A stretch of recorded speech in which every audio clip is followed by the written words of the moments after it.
আমার আপনার নবী কেমন নবী জানেন? আমার আপনার নবী এমন একজন নবী, যেই নবীকে আল্লাহ পাক রব্বুল আলামিন এত সম্মান দান করেছেন, এত মর্যাদা দান করেছেন। এরে নবীর উম্মতের দল, ও যুবক ভাই, ও বৃদ্ধ বাবা, ও পদ্মার লালের আম্মা জানেরা, একটু দিলের কানটা লাগাও। আমার আপনার নবীকে আল্লাহ পাক রব্বুল আলামিন কেমন সম্মান দান করেছেন, কেমন ইজ্জত দান করেছেন। আল্লাহ পাক রব্বুল আলামিন বলেন, ওয়ামা আরসালনাকা ইল্লা ওয়ামা আরসালনাকা ইল্লা রাহমাতাল লিল আলামিন।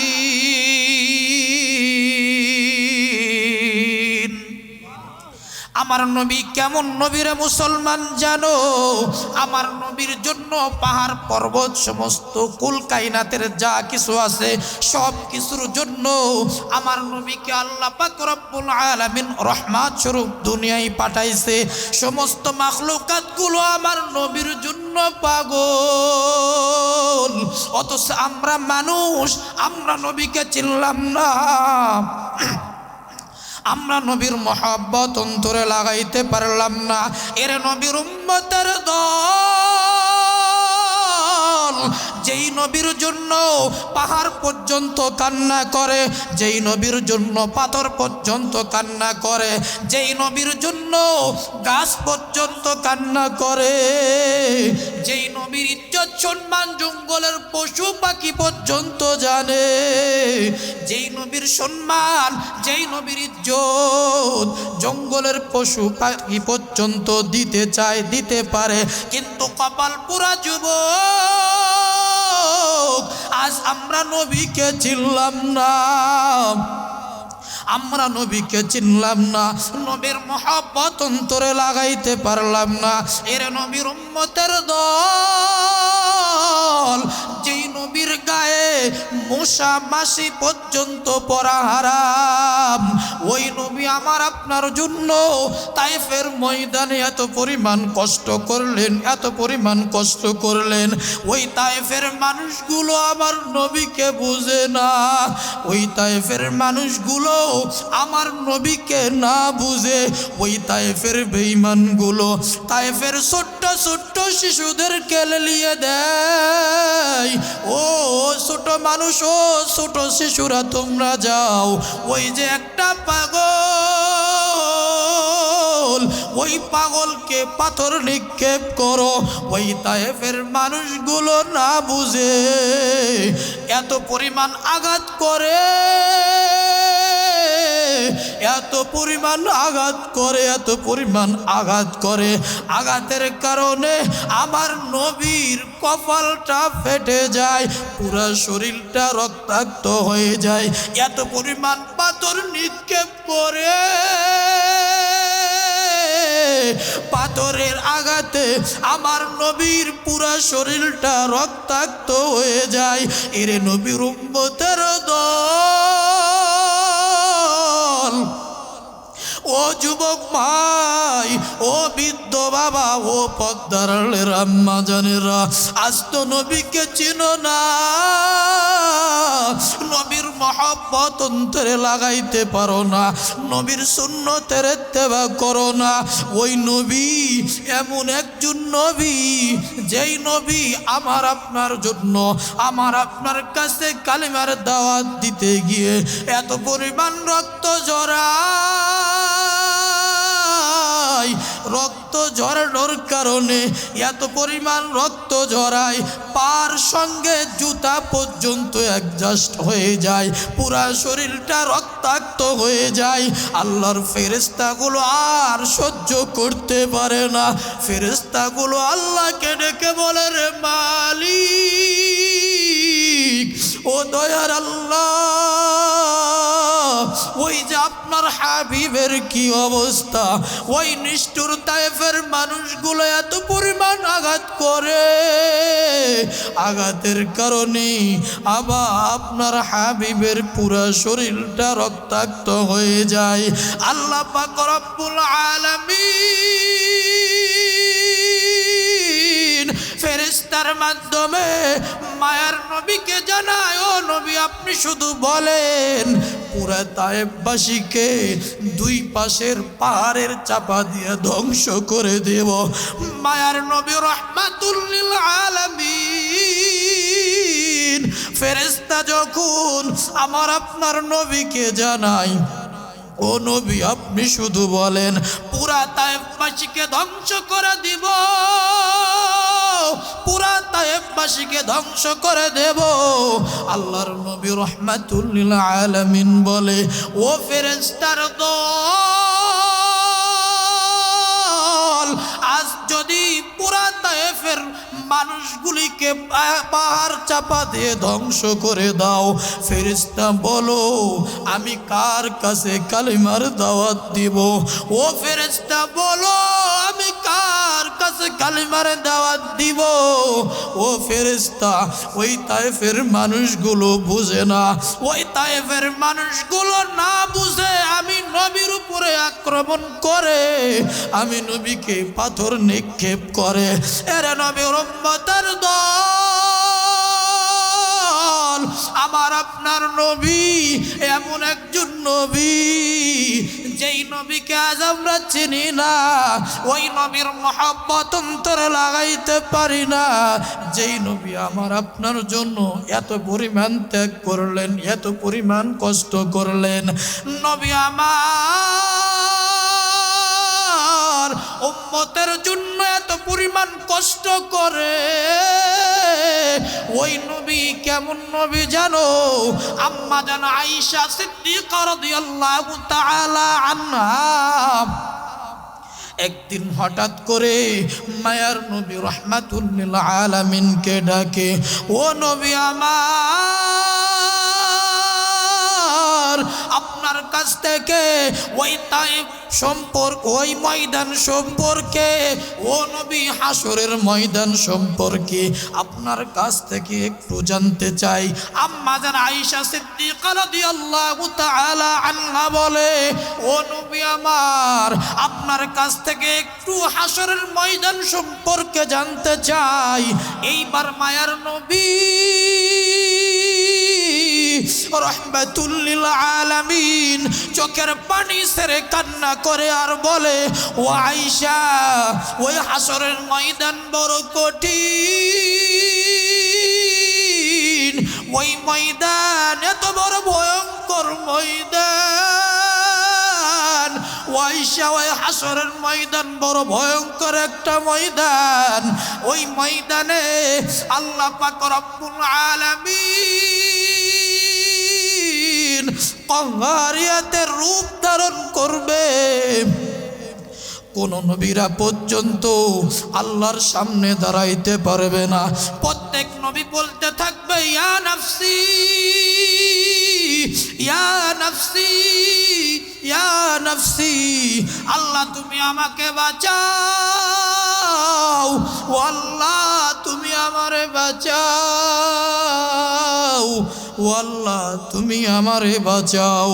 এ যুবক ভাই, ও বৃদ্ধ বাবা, ও পদ্মার আম্মা জানেরা, ও বোনেরা, একটু দিলের কানটা লাগায় শোনো। একমাত্র নবী রসুল ব্যতীত কেউ নিষ্পাপ না, নবী রসুলের কোনো গুনাহ নাই। এরপরও ওই ময়দানে তোমার কঠিন একটা ময়দান, ওই ময়দানে নবী রসুল পর্যন্ত আল্লাহর সামনে দাঁড়াইতে পারবে না। এত বড় কঠিন একটা ময়দান। আদম আলাইহিস সালাম বলবে, ইয়া নাফসি, ইব্রাহিম আলাইহিস সালাম বলবে, ইয়া নাফসি, ঈসা আলাইহিস সালাম বলবে, ইয়া নাফসি। ইসমাঈল আলাইহিস সালাম বলবে ইয়া নাফসি ইয়া নাফসি ইয়া নাফসি। প্রত্যেক নবীরা পর্যন্ত বলতে থাকবে ও আল্লাহ তুমি আমারে বাঁচাও, ও আল্লাহ তুমি আমারে বাঁচাও। একমাত্র আমার আপনার নবী উম্মতের জন্য বড় পেরেশান। আমার আপনার নবী এমন একজন নবী, আমার নবী নবীর কলিজার টুকরা ফাতেমার কথা বলবে না, ও আল্লাহ তুমি আমার ফাতেমারে বাঁচাও, ও আল্লাহ আমার খাদিজাতুল কুবরারে বাঁচাও, ও আল্লাহ আমার আয়েশারে বাঁচাও, ও আল্লাহ আমার কলিজার টুকরা হাসান হুসাইন রে বাঁচাও। আমার নবী কারো কথা বলবে না। আমার আপনার নবী এত বড় ভয়ঙ্কর রূপ দেখে আল্লাহ পাক রব্বুল আলামিনের কাহারিয়াতের রূপ, এইদিকে আল্লাহ পাক রব্বুল আলামিন ওই জাহান্নাম, ভয়ঙ্কর জাহান্নাম বারবার আল্লাহকে ডাকতে থাকবে আর বলতে থাকবে ও আল্লাহ তোমার পাপিষ্ঠ বান্দাদেরকে দাও, ও আল্লাহ আমার পেটে বড় ক্ষুধা ক্ষুধা ক্ষুধা, ও আল্লাহ তোমার পাপিষ্ঠ বান্দাদেরকে দাও। এইদিকে আল্লাহ পাক রব্বুল আলামিন সূর্যকে ডেকে বলবে এই সূর্য আয় নিচে আয় নিচে আয় নিচে আয়। সূর্য মাথার উপরে এসে সূর্যের সমস্ত মুখগুলো খুলিয়া দিবে। সূর্যের তাপে মাথার মগজগুলো ঠাস ঠাস করে ফেটে যাবে। এত বড় ভয়ঙ্কর একটা ময়দান। এর নবীর উম্মতের দল, ও যুবক ভাই, ও বৃদ্ধ বাবা, ও পদ্মার আম্মা জানেরা, আমার আপনার নবী কেমন নবী রে জানো? আমার আপনার নবী মাকামে মাহমুদে সেজদায় পড়িয়া কান্না করতে থাকবে আর বলতে থাকবে ও আল্লাহ আমার উম্মতের বাঁচাও, ও আল্লাহ আমার উম্মতের বাঁচাও, ও আল্লাহ আমার উম্মতের বাঁচাও, ও আল্লাহ আমার উম্মতের খবর কি, ও আল্লাহ আমার উম্মতের খবর কি?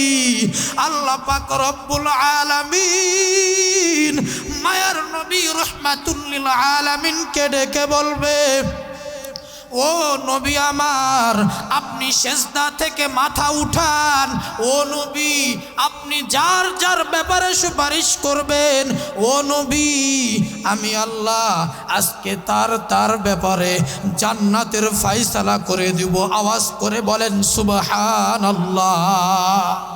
আচ্ছা ভাই বলুন তো, তাহলে নবীর সুপারিশ ব্যতীত কেউ জান্নাতে যেতে পারবে? আরে মুখ বন্ধ করে আছেন কেন? পারবে?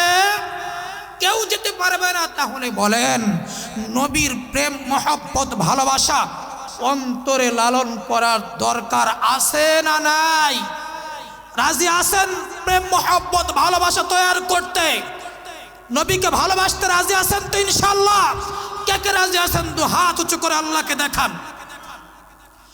আর মেরম প্রবাল হাওয়া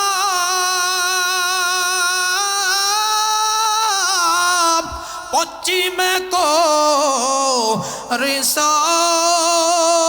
ধাওয়া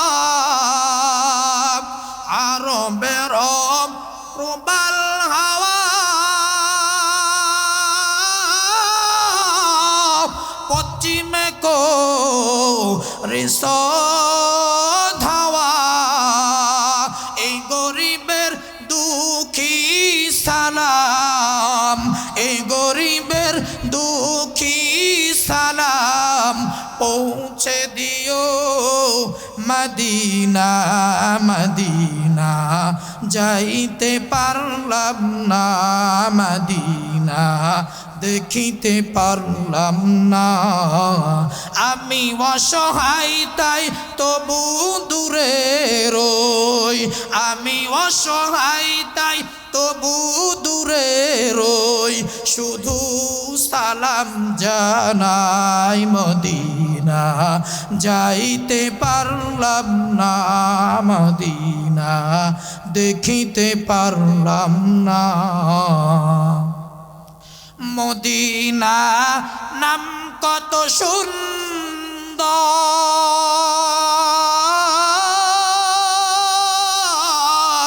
মদিনা কেড়েছে অন্তর, মদিনা নাম কত সুন্দর,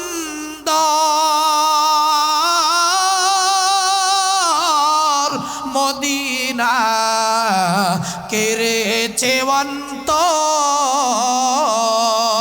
ওই মদিনার পথের ধুলি আমি, ওই মদিনার পথের ধুলি আমি মাখতে পারলাম না, মদিনা যাইতে পারলাম না, মদিনা দেখিতে পারলাম না।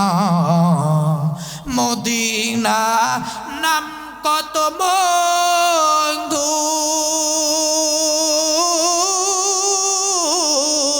মদিনা আর যে কত দূর, মদিনা নাম কত মধুর,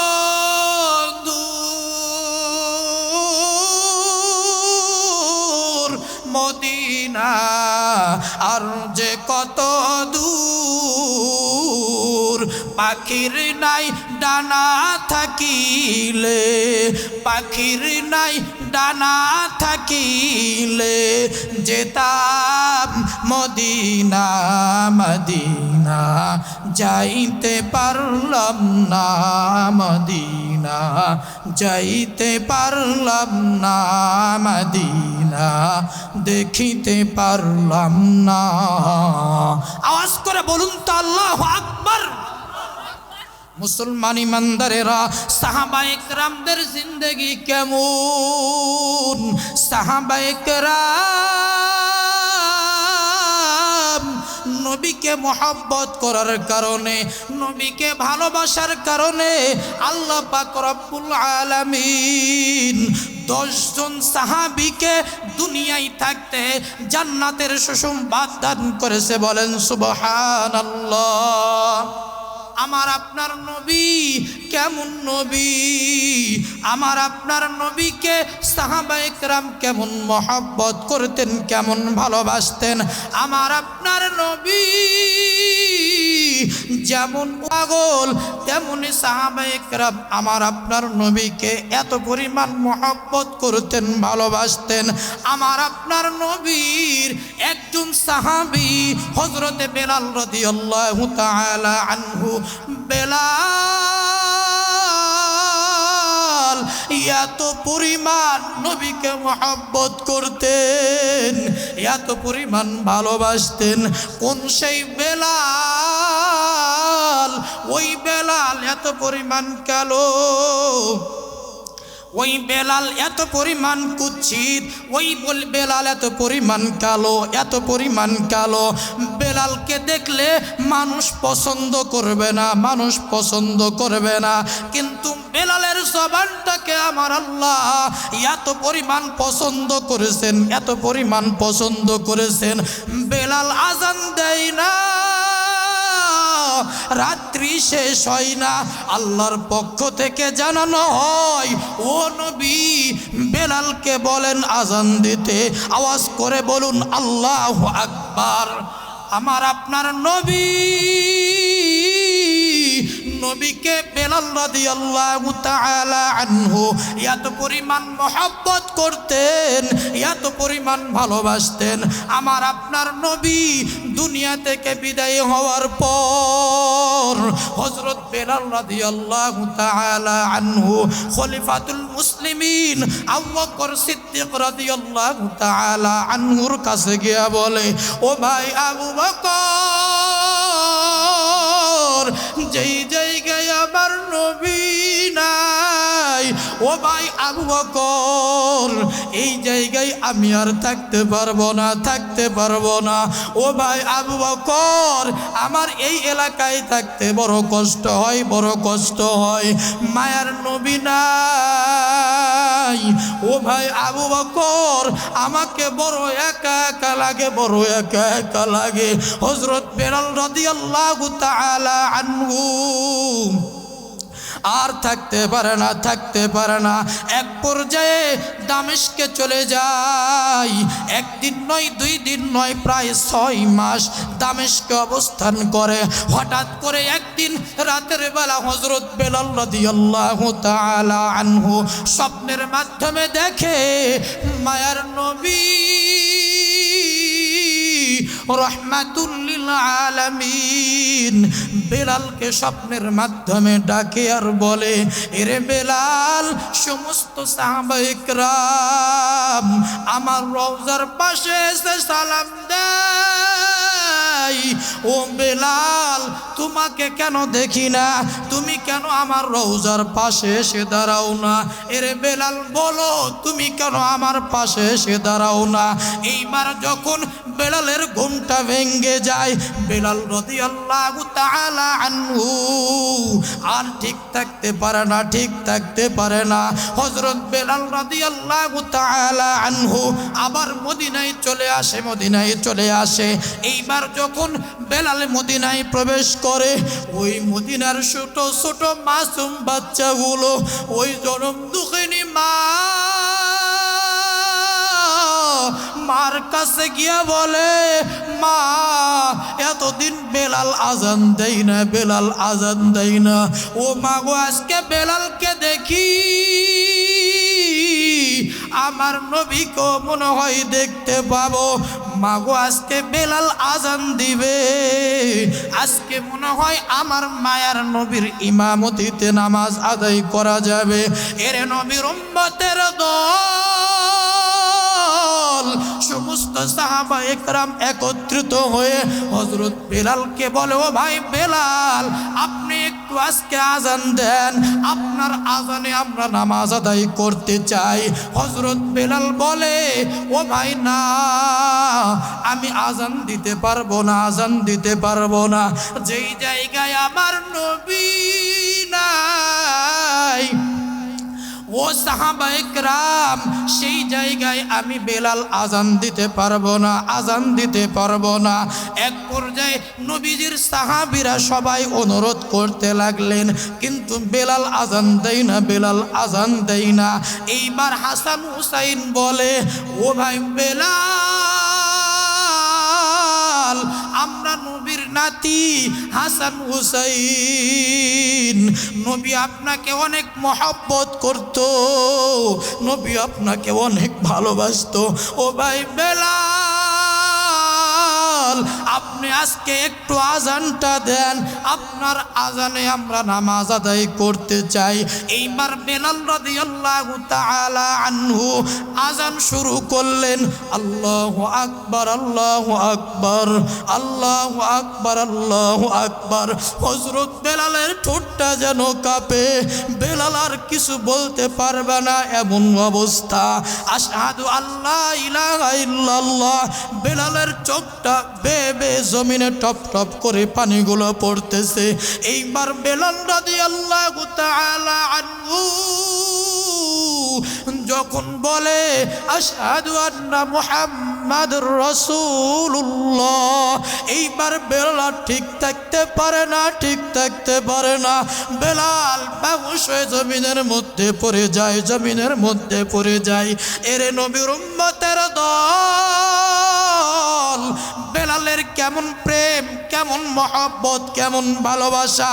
এইবার বেলালের হুশটার ফিরে না, হুশটার ফিরে না। সাহাবায়ে কেরাম সবাই চেষ্টা করে, অনেক পরিশ্রম করে, অনেক কষ্ট করে বেলালের যখন হুশটা ফিরে, এইবার বেলালকে জিজ্ঞাসা করা হয়, ও ভাই বেলাল, আপনি যখন আজান দিচ্ছেন তখন তো ঠিক ছিলেন, হঠাৎ করে কেন আপনি বেহুশ হয়ে জমিনের মধ্যে পড়ে গেলেন? বেলাল রাদিয়াল্লাহু তাআলা আনহু বলে, ও সাহাবায়ে কেরাম, আমি যখন আল্লাহু আকবার আল্লাহু আকবার বলতেছিলাম তখনও ঠিক ছিলাম, আমি যখন আশহাদু আল্লাহ ইলাহা ইল্লাল্লাহ বললাম তখনও আমি ঠিক ছিলাম। ও ভাই, আমি যখন আশহাদু আন্না মুহাম্মাদুর রাসূলুল্লাহ বলেছি, ও সাহাবায়ে কেরাম, ওই মেম্বারটার দিকে আমার নজর পড়ে যায়।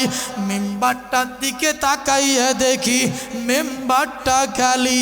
এতদিন আমি যখন আজান দিতাম নবীজি জীবিত থাকা অবস্থায়, নবী আমার দুনিয়ায় থাকা অবস্থায় আমি যখন সালাম দিতাম নবী আমার ওই মেম্বারে বসে থাকতো। আজকে আমি যখন আশহাদু আন্না মুহাম্মাদুর রাসূলুল্লাহ বললাম, ওই মেম্বারটার দিকে তাকাইয়া দেখি ওই মেম্বারটা খালি। ও সাহাবায়ে কেরাম, আমি বেলাল আর ঠিক থাকতে পারি না, ঠিক থাকতে পারি না। এর নবীর উম্মতের দল, ও যুবক ভাই, ও বৃদ্ধ বাবা, ও পদ্মার আম্মা জানেরা, সাহাবায়ে কেরাম নবীকে মহব্বত করার কারণে, নবীকে ভালোবাসার কারণে আল্লাহ পাক রব্বুল আলামিন সাহাবায়ে কেরামদেরকে দুনিয়ায় থাকা অবস্থায় জান্নাতের সুসংবাদ দান করেছেন। আওয়াজ করে বলুন সুবহানাল্লাহ। এই জন্য বলুন তো, নবীর প্রেম মহব্বত ভালোবাসা অন্তরে লালন করার দরকার আছে না নাই? আজ থেকে নবীকে ভালোবাসবো ইনশাআল্লাহ। কে কে ভালোবাসবো? দু হাত উঁচু করে দেখান। লিল্লাহে তাকবীর। আল্লাহ তাআলা আমাদের সকলের অন্তরে নবীর প্রেম মহব্বত ভালোবাসা অন্তরে লালন করার তৌফিক দান করুন, বলুন আমিন।